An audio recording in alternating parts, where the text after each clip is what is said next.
Hello everyone, Nancy Thakkar this side. Welcome back to my channel. तो अभी जैसे कि हम सबको पता है कि आयुष काउंसलिंग का रजिस्ट्रेशन शुरू हो चुका है 1 सितंबर से। उसका शेड्यूल मैंने आपको पूरा एक्सप्लेन भी करा था और उसके रिलेटेड अभी हमें सारी चीज़ें ध्यान रखनी है। रजिस्ट्रेशन के रिलेटेड, चॉइस फिलिंग के बारे में और उसके रिलेटेड बहुत सारी न्यूज़ भी AACCC अपनी वेबसाइट पर अपलोड कर रहा है, जो कि शायद से आप लोगों को नहीं पता होगी लेकिन काफ़ी इम्पॉर्टेंट है। तो उन चीज़ों के बारे में आज हम इस वीडियो में बात करते हैं। तो चलिए सबसे पहले शुरू करते हैं ओबीसी, ईडब्ल्यूएस और कैटेगरी वाले स्टूडेंट्स के लिए, जिनके लिए AACCC ने अपनी वेबसाइट पर एक नोटिस डाला है। तो यहाँ पर आपको मेरे साइड पे एक नोटिस दिख रही होगी AACCC ने जो डाली है। अभी इसमें ये चीज़ लिखी है कि OBC category students, non creamy layer certificate वाले और जो भी जनरल ईडब्ल्यूएस स्टूडेंट्स हैं उनको अपने कैटेगरी का सर्टिफिकेट दिखाना पड़ेगा। उनके कैटेगरी का जो भी सर्टिफिकेट होगा वो अगर वो लोग बताएंगे तभी वो वहाँ की सीट ले पाएंगे। अगर उन्होंने फॉर्म में जनरल ईडब्ल्यूएस डाला है या फिर ओबीसी एनसीएल डाला है और रिपोर्टिंग के टाइम पे अगर उनके पास वो सर्टिफिकेट नहीं होगा तो उनकी सीट कैंसिल कर दी जाएगी। ये नीचे लास्ट लाइन में लिखा गया है। और यहाँ पर एक और इम्पॉर्टेंट चीज़ लिखी गई है कि हमारा जो भी सर्टिफिकेट होगा वो 1 अप्रैल 2023 या फिर उसके बाद का होना चाहिए। उस दिन का इशू कराना होना चाहिए या फिर उस दिन के बाद का, उस डेट के बाद का बनाया हुआ होना चाहिए। अगर उसके पहले का होगा, लास्ट ईयर का, 2022 का, 2021 का, तो वो कंसिडर नहीं करा जाएगा। हमें इसी साल का करवाना है, 1 अप्रैल या 1 अप्रैल के बाद का। और वहाँ पर हमें सर्टिफिकेट दिखाना रिपोर्टिंग ज्वाइनिंग के टाइम पे या फिर डॉक्यूमेंट वेरिफिकेशन के टाइम पे काफ़ी इंपॉर्टेंट है। अगर वो होगा तभी हम आगे की सीट में पार्टिसिपेट कर पाएंगे, अदरवाइज हमारी सीट कैंसिल हो जाएगी। और अभी बात करते कि ये जो चीज़ है वो OBC non creamy layer certificate वाले स्टूडेंट्स के लिए है, लेकिन अभी उन स्टूडेंट्स का क्या जो कि ओबीसी क्रीमी लेयर सर्टिफिकेट में आते हैं, उन स्टूडेंट्स के बारे में मैंने आपको पहले भी बताया था कि वो सारे स्टूडेंट्स के लिए ओबीसी कैटेगरी नहीं है।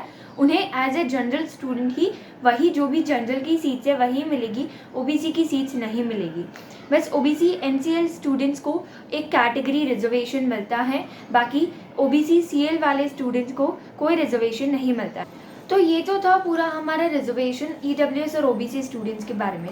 अभी एक और नोटिस आया है जो कि सारे स्टूडेंट्स के लिए है और उन स्टूडेंट्स के लिए स्पेसिफिकली है जो कि डीम्ड यूनिवर्सिटीज़ में पार्टिसिपेट करना चाहते हैं। यहाँ पर आपको साइड में नोटिस दिख रहा होगा जो कि AACCC ने अपनी वेबसाइट पर अपलोड करा है।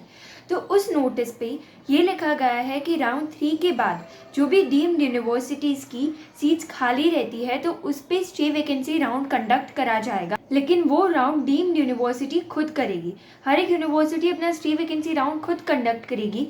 जो भी कैंडिडेट्स एलिजिबल होंगे स्टे वैकेंसी राउंड के, उनकी सारी लिस्ट पूरी यूनिवर्सिटीज़ में सर्कुलेट कर दी जाएगी और वो लोग अपने हिसाब से पूरे स्टे वैकेंसी राउंड को कंडक्ट करेंगे और यूनिवर्सिटीज़ वाइज आपको सारी नोटिस मिल जाएगी स्टे वैकेंसी राउंड के लिए। और दूसरी चीज़ एक ये कि कौन कौन एलिजिबल होगा स्टे वैकेंसी राउंड के लिए, ये चीज़ भी यहाँ पर लिखी गई है। यहाँ पर ये लिखा है कि जो भी स्टूडेंट्स ने राउंड 1, राउंड 2 या राउंड 3 में रजिस्टर ऑलरेडी कर रखा है वही स्टूडेंट स्टे वैकेंसी राउंड में पार्टिसिपेट कर सकता है डीम्ड यूनिवर्सिटी के। स्टे वैकेंसी राउंड में फ्रेश रजिस्ट्रेशन अलाउड नहीं है। आप लोगों ने अगर राउंड 1, राउंड 2 या राउंड 3 से पहले कभी भी फ्रेश रजिस्ट्रेशन किया हुआ है या फिर उसमें पार्टिसिपेट करा है तभी आप स्टे वैकेंसी राउंड में पार्टिसिपेट कर पाओगे, क्योंकि वहाँ पर आपको फ्रेश रजिस्ट्रेशन करने का ऑप्शन नहीं देते हैं। और ये कंडक्ट तो डीम्ड यूनिवर्सिटी ही करेंगे, लेकिन अगर डीम्ड यूनिवर्सिटीज़ ने कोई भी नॉन रजिस्टर्ड कैंडिडेट को स्टे वैकेंसी राउंड की सीट दी तो वो चीज़ AACCC भी अलाउ नहीं करेगा। तो non registered candidates through deemed university या फिर थ्रू AACCC कहीं से भी स्टे वैकेंसी राउंड में पार्टिसिपेट नहीं कर सकते। तो अगर आपको ये लगता है कि हम लास्ट में जाकर अगर कुछ नहीं, फर्स्ट में नहीं मिला, सेकेंड में नहीं मिला, थर्ड राउंड में हमें नहीं मिली सीट, तो हम स्टे वैकेंसी राउंड में डीम्ड यूनिवर्सिटी चूज़ करके कर लेंगे, तो वो चीज़ पॉसिबल नहीं है। और अगर फर्स्ट, सेकेंड या थर्ड राउंड में भी आपने अगर डीम्ड यूनिवर्सिटीज़ काउंसलिंग चूज़ नहीं करी है रजिस्ट्रेशन या चॉइस फिलिंग में, तो भी आप स्टे वैकेंसी राउंड में पार्टिसिपेट नहीं कर पाओगे। आपको deemed university type of counselling choose करनी पड़ेगी, उसमें पार्टिसिपेट करना पड़ेगा। और अगर वहाँ पर आपको नहीं मिलती है सीट तो स्टे वैकेंसी राउंड में आपको जाने दिया जाएगा और फिर वहाँ पर आपकी काउंसलिंग होगी। तो ये चीज़ आई होप आपको क्लियर होगी। अगर आपको उसको एडिट करना है, कुछ आपको लगता है गलत है, तो आप उसको कर सकते हो। आपको बस वहाँ की वेबसाइट पर जाना है और रजिस्ट्रेशन अनलॉकिंग वाला ऑप्शन होगा, उस पर जाकर आपको बस जो भी चेंजेस है फिर आपको एडिट करने दिया जाएगा, आप उसे चेंज कर सकते हो। लेकिन एक चीज़ का ध्यान रखना है कि ये ऑप्शन बस एक बार अवेलेबल है। हम बस एक बार एडिट कर सकते हैं या फिर करेक्ट कर सकते हैं हमारे रजिस्ट्रेशन डेटा में, चूँकि हमने सबमिट कर दिया है, उसके बाद हम नहीं कर पाएंगे। तो हमें ऐसे नहीं करना कि एक गलती दिखी उसको करेक्ट करा फिर सेव कर दिया, फिर बाद में पता चला वो ये गलती भी थी, इसको भी करेक्ट करना था। पूरा एक बार सबमिट करने के बाद या सबमिट करने से पहले देख लेना है, उसके बाद फिर सारी कोई भी गलतियां हो उसको नोटिस करनी है और एक ही बारी में सारी गलतियों में चेंज कर देना है, उसे एडिट कर देना है, फिर उसे सेव करना है, बिकॉज ये ऑप्शन बस हमारे पास एक बार है।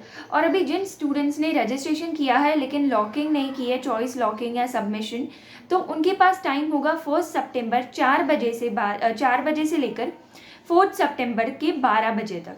हाँ, ये आपके पास टाइम है 1 सितंबर से 4 सितंबर तक का। और टाइम भी हमें ध्यान रखना है, 1 सितंबर 4 बजे ओपन हुआ था, 4 सितंबर 12 बजे से पहले हमें चॉइस लॉकिंग और सबमिशन कर देना है, उसके बाद चॉइस फिलिंग वाला पोर्टल बंद हो जाएगा। तो इन चीज़ों का हमें ध्यान रखना है। अभी बात आती है उन स्टूडेंट्स की जो कि ऐसे बोल रहे थे कि 11th का सर्टिफिकेट अगर हम नहीं सबमिट करेंगे तो चलेगा, लेकिन 11th सर्टिफिकेट काफ़ी इंपॉर्टेंट होता है। यहाँ पर आपको बस मार्क्स से लिखने होते हैं रजिस्ट्रेशन डेटा में 11th के, तो वो ठीक है, यहाँ पर आपको ज़रूरत नहीं पड़ती है।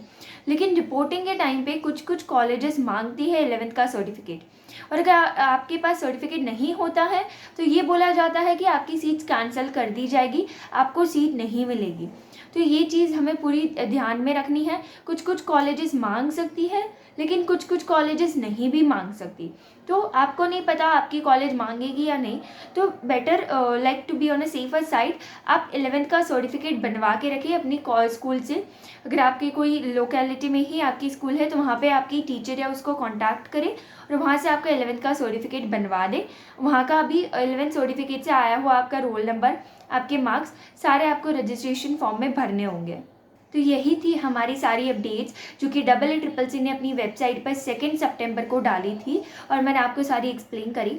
तो देखो, अगर रजिस्ट्रेशन में कोई भी गलती होती है तो हमारे पास एक ऑप्शन रहता है, एक चांस है उसे सुधारने का। तो डरने की कोई बात नहीं है, इतना प्रेशराइज होके नहीं करना है, धीरे धीरे फॉर्म भरना है, सारी डिटेल्स देखती जानी है। लेकिन फिर भी अगर लास्ट में सबमिट करने के बाद और सबमिट करने से पहले हमें चेक करना है, और अगर सबमिट करने के बाद हमें कोई भी गलती दिखती है तो कोई प्रॉब्लम नहीं है, हमें बस इसे सुधार देना है और ध्यान रखना है कि और कोई गलती नहीं है और सारी गलती हम एक ही बारी में करेक्ट कर दें और एडिट कर दें, बिकॉज जैसे कि मैंने बोला एक ही बार हम ये चीज़ कर सकते हैं। और अगर ये जो सारी नोटिस थी उसको आपको पढ़ना है तो वो मेरे टेलीग्राम चैनल पे आपको मिल जाएगी, उसकी लिंक मेरे डिस्क्रिप्शन में है। और अगर कोई भी प्रॉब्लम्स हो तो आप मुझे ईमेल पे पूछ सकते हैं, कमेंट सेक्शन पे पूछ सकते हैं। और अगर ये वीडियो कहीं से भी आपके लिए हेल्पफुल रही हो तो प्लीज़ आप मुझे कमेंट सेक्शन में बताएं, लाइक करें और शेयर करें आपके बाकी सारी आयुष काउंसलिंग के एक्सपीरियंस के साथ। And thank you very much for watching this video and तक। एंड अभी मिलते हैं नेक्स्ट वीडियो में लेटेस्ट अपडेट्स के साथ। तब तक keep smiling and stay healthy.